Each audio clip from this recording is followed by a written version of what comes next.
Assalamualaikum warahmatullahi wabarakatuh. Kami dari kelompok 5 yang beranggotakan saya sendiri Intan Sudani sebagai moderator, Putri Yani, Tri Farida, Sri Nofriningsih, Albia Rahmat, dan Audi Kusumawardani. Kami akan menjelaskan tentang porositas pulva dan density pulva yang akan dijelaskan oleh rekan-rekan saya. Baiklah, saya di sini akan menerangkan materi tentang porositas.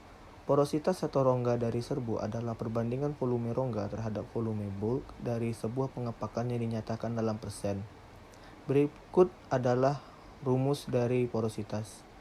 Epsilon sama dengan VB dikurang VP per VB sama dengan 1 dikurang VP per VB.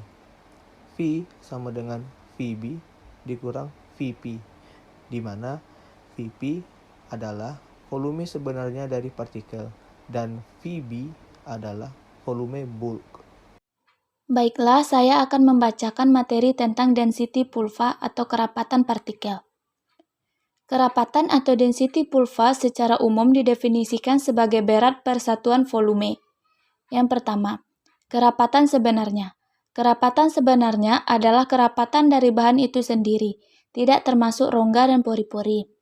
Alat yang digunakan untuk mengukur kerapatan sebenarnya yaitu yang pertama, densitometer helium.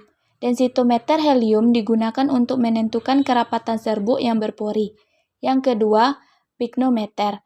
Piknometer adalah sebuah alat yang dapat digunakan untuk mengukur kerapatan sebenarnya dari sebuah padatan dan benda cair. Yang ketiga, hidrometer. Hidrometer merupakan alat untuk mengukur kerapatan sebenarnya dari zat cair, di mana kerapatan sebenarnya dapat dihitung dengan persamaan di bawah ini. Rho sama dengan M per V. Rho sama dengan densitas atau massa jenis, gram per centimeter kubik atau gram per mili, M sama dengan massa benda, gram, V sama dengan volume benda, centimeter kubik atau milimeter. Selanjutnya yaitu kerapatan granul. Kerapatan granul didefinisikan sebagai volume granul yang merupakan volume partikel ditambah ruang dalam partikel. Penentuan kerapatan granul dengan menggunakan metode pemindahan cairan atau air raksa. Dalam kerapatan granul dikenal istilah porositas dalam partikel yang dirumuskan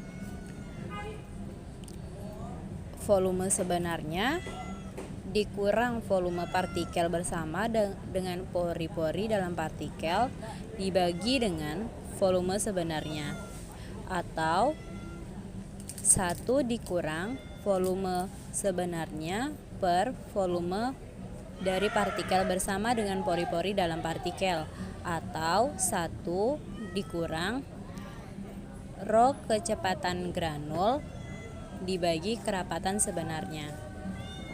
Selanjutnya, saya akan membacakan mengenai kerapatan Boole. Kerapatan Boole didefinisikan sebagai massa dari suatu serbuk dibagi dengan volume Boole. Kerapatan Boole ini tergantung pada distribusi ukuran partikel, bentuk partikel, dan kohesi antar partikel. Dalam kerapatan Boole dikenal dua macam porositas, yaitu A. Porositas celah atau ruang antara, yaitu volume relatif celah-celah ruang antara dibandingkan dengan volume bulk serbuk, tidak termasuk pori-pori dalam partikel. Porositas celah dinyatakan dalam rumus di bawah ini, yaitu E ruang antara sama dengan VB kurang VG per VB sama dengan 1 kurang VG per VB sama dengan 1 kurang PB per PG. Selanjutnya, porositas total. Porositas total dinyatakan sebagai keseluruhan pori-pori dari celah-celah antara partikel dan pori-pori di dalam partikel.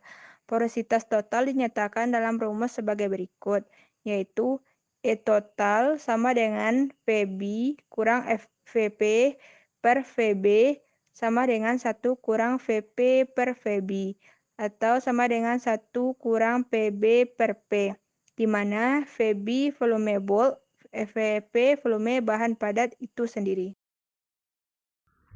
Sekian presentasi yang dapat kami sampaikan pada pagi hari ini. Jika ada kata-kata kami yang salah, kami mohon maaf dan terima kasih atas perhatiannya. Wassalamualaikum warahmatullahi wabarakatuh.